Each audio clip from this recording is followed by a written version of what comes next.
Sahabat, kekuasaan cenderung sewenang-wenang. Kekuasaan yang absolut cenderung pula sewenang-wenang secara absolut. Power tends to corrupt. Absolute power corrupt absolutely. Inilah kutipan mengenai perilaku kekuasaan yang sangat terkenal dari Lord Acton. Ia seorang sejarawan Inggris, juga politisi, juga seorang penulis. Lord Acton mengamati secara jeli bagaimana perilaku kekuasaan itu, bahkan kekuasaan yang tak berbatas, walau itu jatuh di tangan seorang pribadi yang kokoh, seorang pribadi yang baik. Tapi pribadi yang baik itu, jika ia menghimpun kekuasaan yang tak berbatas, pribadi yang baik pun cenderung menjadi korup, cenderung menjadi sewenang-wenang. Dan kita tahu itulah social origin dari lahirnya demokrasi. Jauh sebelum Lord Acton hidup, para pemikir, para filsuf, para sejarawan sudah memahami mengenai bahaya kekuasaan yang tak berbatas. Maka demokrasi pun dilahirkan. Inti dari demokrasi adalah gerakan dan sistem yang membatasi kekuasaan. Dibatasi tak hanya kewenangannya, tapi juga dibatasi periode jabatannya, periode kekuasaannya. Karena itulah sila pertama dari demokrasi adalah menyelenggarakan pemilu secara reguler. Pemilu dilaksanakan secara rutin dalam periode tertentu, apakah itu 5 tahun sekali seperti di Indonesia, ataukah 4 tahun sekali seperti di Amerika Serikat. Karena kekuasaan cenderung korup, maka demokrasi membuat rakyat luas memilih lagi secara rutin, memilih lagi secara berkala pemimpinnya. Dengan cara itulah kekuasaan dibatasi. Karena itu menunda pemilihan umum ini melanggar sila pertama demokrasi, ini melanggar kalimat syahadat dari demokrasi. Inilah kutipan yang kuat untuk kita memulai webinar Satu Pena. Ini webinar yang diselenggarakan oleh Perkumpulan Penulis Indonesia Satu Pena yang ke-30. Tema kali ini adalah bola liar perpanjangan masa jabatan presiden. Yang menjadi pembicara adalah sahabat kita sendiri yang juga anggota Dewan Penasehat Satu Pena, sahabat kita Wina Armada Soekardi. Peran saya hanyalah memperkaya diskusi, menukik lebih jauh dengan data, dengan riset, juga dengan cara mencari alasan social origin di belakang ide penundaan pemilu ini, lalu dengan solusi bahwa dibandingkan menunda pemilu, Jokowi sebaiknya menyiapkan Capres 2024 untuk lanjutkan programnya. Kita mulai dengan menganalisis social origin lahirnya isu penundaan pemilu. Ini yang pertama, bahwa sudah ada satu pandangan Jokowi ingin meninggalkan warisan di balik proyek ibu kota baru, di balik program yang signifikan memindahkan ibu kota dari Jakarta ke Kalimantan. Namun kita tahu membedakan ibu kota ini tidak hanya memindahkan fisiknya, tapi juga berbagai ekosistem dari ibu kota, dan itu akan memakan waktu yang panjang sekali. Dikhawatirkan di tahun 2024, yaitu 2 tahun dari sekarang, yaitu era tahun pemilu, tahun pilpres, dikhawatirkan fondasi ibu kota baru belum begitu kokoh. Karena itulah Jokowi diharapkan memimpin lebih panjang lagi. Itu gagasan awalnya. Dan kita tahu juga bahwa di samping ibu kota baru, ada pula program-program penting Jokowi, diantaranya membangun infrastruktur. Tapi juga dari data melihatkan 8 megaproyek Jokowi ini terancam mangkrak, dan ini berikut daftarnya. Kita tahu mangkrak di sini tidak berarti program itu tidak tuntas dibangun. Sangat mungkin juga program itu, infrastruktur megaproyek itu selesai dibangun, tapi fungsinya tidak maksimal, bahkan menderita rugi, seperti yang dialami oleh bandara di Jawa Barat, ya. Di sana kita tahu sudah berdiri itu bandara, tapi hingga hari ini dia sangat kosong, ya.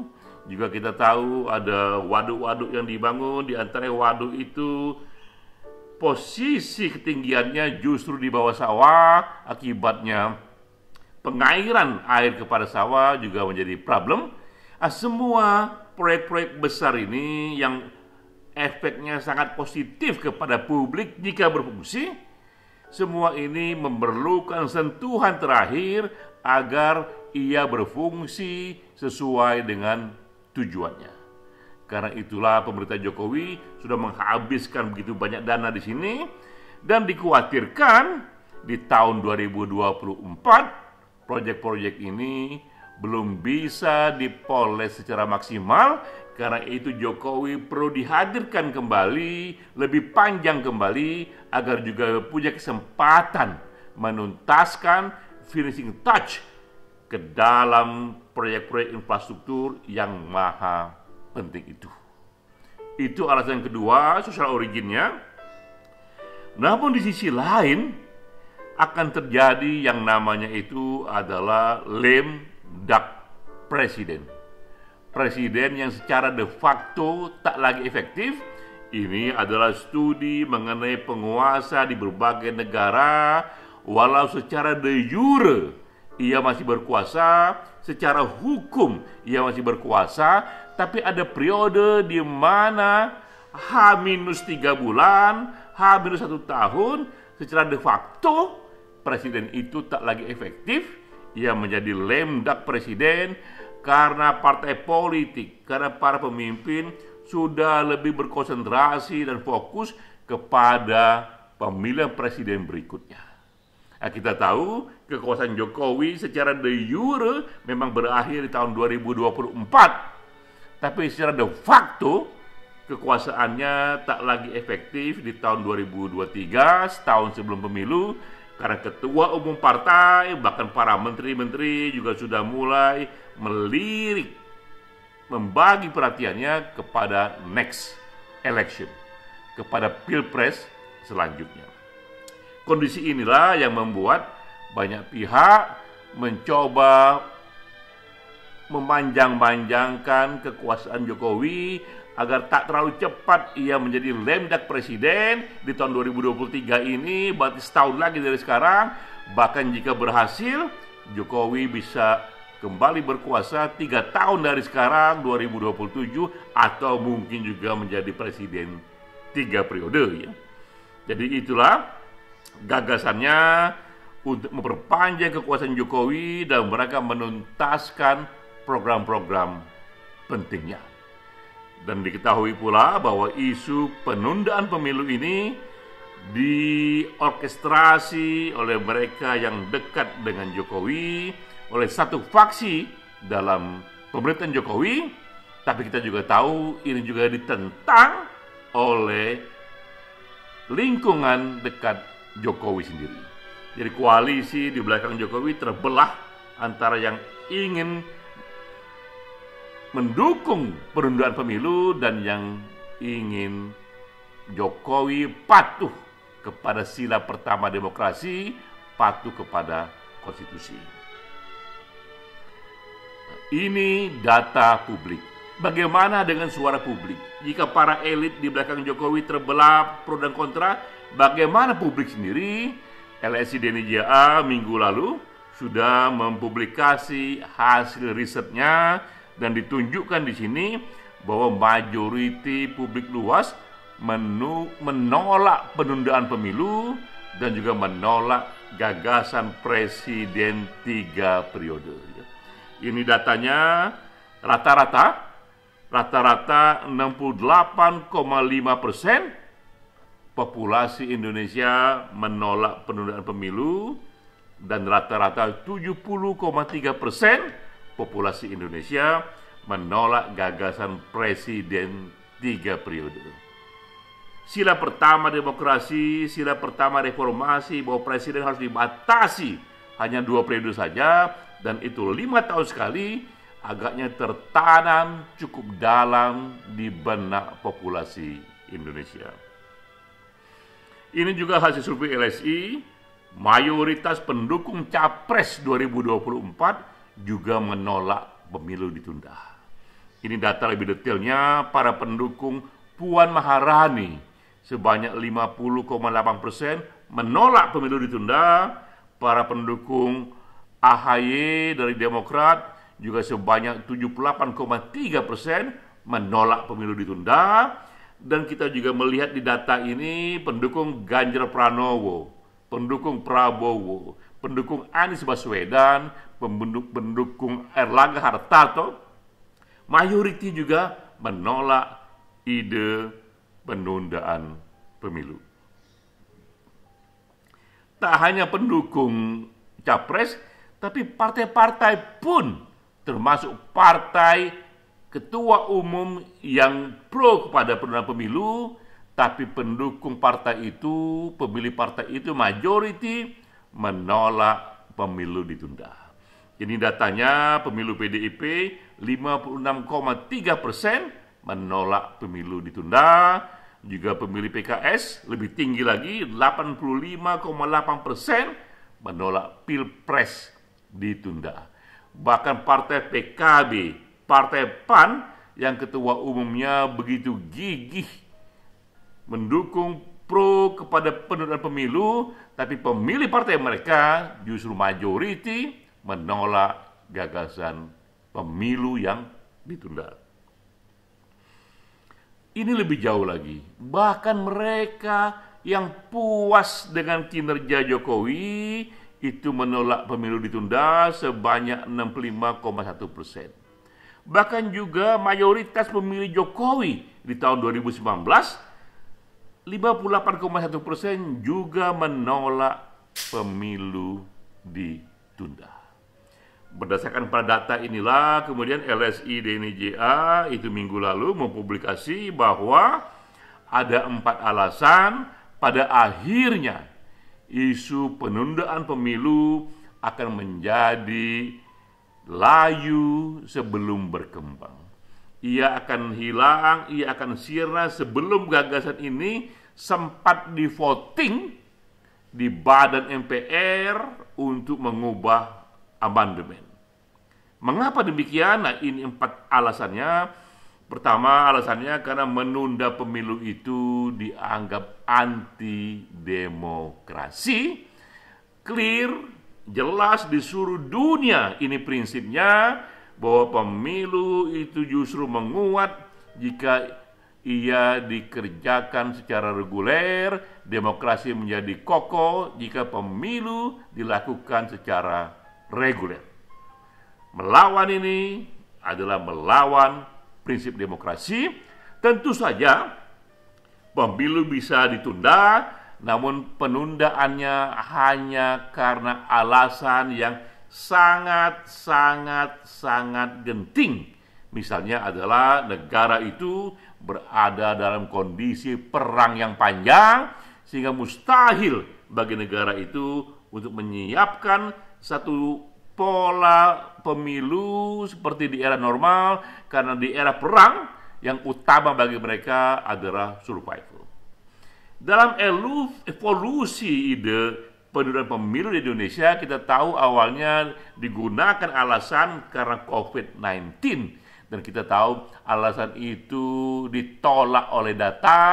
Bahkan di tahun 2022 ini puncak COVID sudah dilampaui karena begitu banyak populasi sudah divaksin, dan dunia ramai-ramai menyatakan kita memasuki era endemik. Pandemik berakhir, berganti dengan endemik. COVID akan terus bersama kita mungkin sampai 100 tahun mendatang, tapi tak lagi bahaya.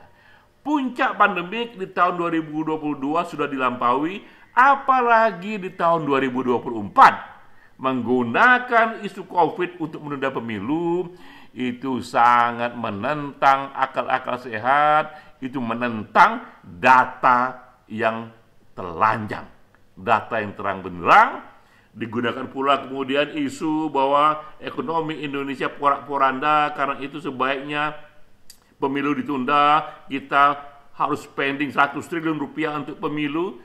Ini pun sama tak masuk akalnya. Dalam sejarah dunia tak pernah pemilu ditunda oleh alasan ekonomi. Apalagi kita tahu di era ini juga bahkan kita memindahkan ibu kota yang biayanya 5 kali lipat dari biaya untuk menyelenggarakan pemilu, yang kita tahu pemilu itu adalah amanah konstitusi. Apalagi Menteri Ekonomi Sri Mulyani menyatakan ekonomi Indonesia terus membaik. Tak ada alasan yang genting yang bisa membuat kita melawan sila pertama dari demokrasi, menunda pemilu. Alasan kedua, seandainya pun ini ingin diubah, maka berarti mereka harus mengamandemen konstitusi, dan konstitusi hanya bisa diamandemen jika yang mendukung penundaan itu jauh lebih besar. Kenyataannya yang kontra justru lebih banyak. Ada PDIP di sana, Nasdem, PKS, P3, Partai Demokrat, semuanya kontra kepada penundaan pemilu. Yang pro selama ini terdengar hanya PAN dan PKB saja. Sementara Golkar kita tahu ia berada di wilayah abu-abu, kadang mendukung, kadang menolak, dan itu masih berlanjut ya, sehingga di DPR pun yang pro penundaan pemilu akan dikalahkan. Yang ketiga, tadi data survei, publik luas juga kontra kepada penundaan pemilu. Mustahil terjadi perubahan mendasar dalam sistem politik di Indonesia tanpa dukungan dari publik luas. Dan keempat, dan ini yang menjadi warning, bahwa menunda pemilu tanpa alasan yang kuat itu potensial menciptakan kerusuhan. Di era ekonomi yang sulit seperti sekarang ini, publik luas adalah rumput yang kering yang mudah sekali terbakar. Isu menunda pemilu tanpa alasan yang kuat, tanpa kegentingan yang memaksa, mudah sekali dikemas menjadi satu pola yang memanjang-manjangkan kekuasaan dan dianggap sebagai bentuk dari kezaliman kekuasaan. Ya, 4 alasan inilah yang membuat kita merasa bahwa mustahil pemilu ditunda karena ia akan menjadi layu sebelum berkembang. Dan ini saya menyatakan bahwa tak cukup alasan menunda pemilu. Jika masih juga dipaksakan, maka ini akan berubah menjadi skandal politik. Lalu bagaimana dengan big data? Big data yang menyatakan bahwa majoriti rakyat mendukung penundaan pemilu. Nah, kita tahu di sini bahwa big data versus big data, PDIP mengklaim juga punya big data dengan hasil yang berbeda dengan big data yang dikumandangkan oleh Luhut Panjaitan. Ada 2 big data yang berbeda satu sama lain, yang isinya dan temuannya bertentangan satu sama lain. Mengapa bisa seperti itu? Nah, inilah intinya bahwa big data yang diambil dari percakapan medsos itu akan cacat secara metodologis jika ia digunakan untuk membaca perilaku pemilih populasi. Big data yang terbatas pada percakapan di medsos itu akan salah secara akademik dan akan fatal secara politik karena ia tak menggambarkan realitas yang ada. Mengapa? Simpel saja.